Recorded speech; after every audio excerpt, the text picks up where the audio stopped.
said, "We are moving toward a new world order, the world of communism, and we shall never turn off that road."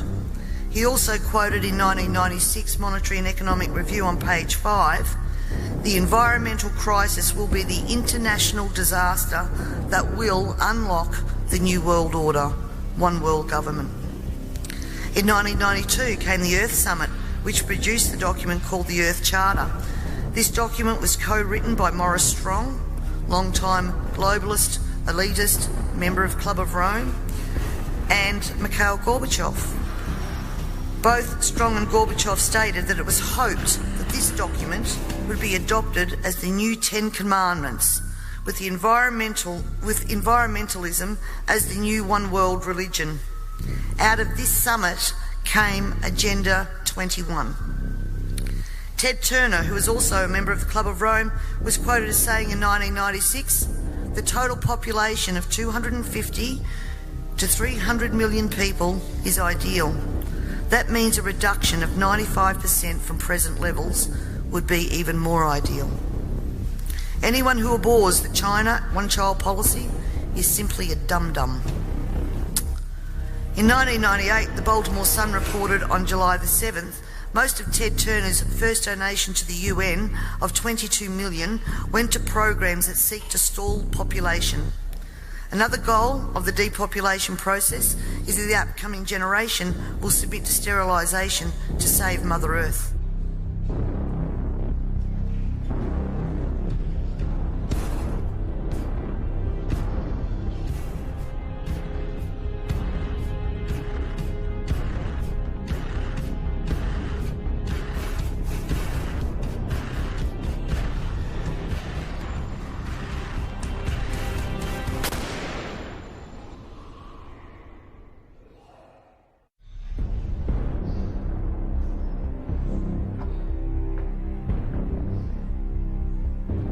We begin tonight with a tale of two speeches, both from the same man, both from President Obama. One speech that could have been billed as a ballad to the Constitution, a proclamation of American values, a repudiation of the lawless behavior of the last presidential administration, and another speech announcing a radical new claim of presidential power that is not afforded by the Constitution and that has never been attempted in American history, even by George W. Bush and Dick Cheney. Remarkably, President Obama today made both of those speeches simultaneously. Standing inside the National Archives in front of the actual original Constitution, President Obama delivered a blistering critique of the Bush administration, in which he called their actions and their legacy literally a mess. Our government made a series of hasty decisions. Poorly planned, haphazard approach. Too often, we set those principles aside as luxuries that we could no longer afford. Our government made decisions based on fear rather than foresight. The decisions that were made over the last 8 years established an ad hoc legal approach for fighting terrorism that was neither effective nor sustainable. An ad hoc legal approach for fighting terrorism that was neither effective nor sustainable. Ouch. Then, moments later, he announced his own ad hoc legal approach for fighting terrorism. President Obama today proposed something new, something called prolonged detention. Doesn't sound that bad, right? Prolonged detention. Did you ever see the movie Minority Report? It was based on a Philip K. Dick short story. It came out in 2002. It starred Tom Cruise, remember? He played a police officer in something called the Department of Pre-Crime. Pre-crime is where people are arrested and incarcerated to prevent crimes that they have not yet committed. Mr. Marks, by mandate of the District of Columbia Pre-Crime Division, I'm placing you under arrest for the future murder of Sarah Marks and Donald Dubinos. Take place today, April 22nd, at 0800 hours 4 minutes. No, I didn't do anything. You didn't do anything, but you're gonna. Future murder. Creepy, right? Putting somebody in jail not for what they've done, but for what you're very sure they're going to do? There may be a number of people who cannot be prosecuted for past crimes. In some cases because evidence may be tainted, but who nonetheless pose a threat to the security of the United States. We're not prosecuting them for past crimes, but we need to keep them in prison because of our expectation of their future crimes. Al-Qaeda terrorists and their affiliates are at war with the United States, and those that we capture, like other prisoners of war, must be prevented from attacking us again. Prevented.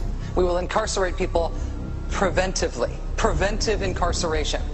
Indefinite detention without trial. That's what this is. That's what President Obama proposed today, if you strip away the euphemisms. One civil liberties advocate told the New York Times today, quote, "We've known this was on the horizon for many years, but we were able to hold it off with George Bush. The idea that we might find ourselves fighting with the Obama administration over these powers is really stunning."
Perhaps the most startling thing that I can share with you is that all of the conspiracy theories that you've ever heard about one world government, about the UN takeover of the world, all of those conspiracies have now been laid to rest. There's nothing conspiratorial about it. It's all published. If you live in the heartland of America, you have to listen up. While the nation was distracted with the Anthony Weiner drama, President Obama signed an executive order that will seize greater power over food, fiber, and energy in our vast countryside area. It was during that study in which I began to realize that this was not an effort to protect the environment, but an effort to control you and I. The world is going more and more deeply into a general breakdown crisis, which would probably result in the elimination within a generation or two of 2/3 of the present level of the world's population. Joining me now is radio host Ben Ferguson. Hey, Ben, President Reagan, 50 years ago, he started talking about this, and look what we got now. We have a White House Rural Council. Are you nervous about this? Sure, and anybody that's in rural America should be worried about this, because what they're saying is we're going to look at what you're doing in your life, and if we seem that you're not somehow using your land to the advantage of the overall American people, then we may have some quote-unquote maybe strong suggestions for you. I mean, look at the people in Minot, North Dakota, for example, this week, who are having to deal with the government, and guess what? They didn't do it right with the levees there, so even when there's a place with a lot of people, they say, hey, why would I want the government telling me what to do with my farmland? Because that area there is massively involved with farm. What, are they going to walk in with the defense secretary and start telling them where they should farm, how they should farm, and what they should do with their land? I mean, this to me scares me. And then I stumbled on page 993, and friends, if you don't think that's some heavy reading at night, page 993, after describing these protected areas, sums it all up by saying the recently published Wildlands Project in the United States is the central theme of protected areas. And on page 15 of the Wildlands Project, Dr. Reed Noss says that we must convert at least 50% of the land area of North America to wilderness, off limits to human beings.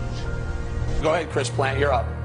Well, who knows how it's going to turn out, but it's good. It's real good. This is another demonstration of this administration's obsessive-compulsive government disorder. They've decided that government needs to seep in. And it's not just, you shouldn't just be worried if you're in the heartland. We should all be worried about this. This is government out of control.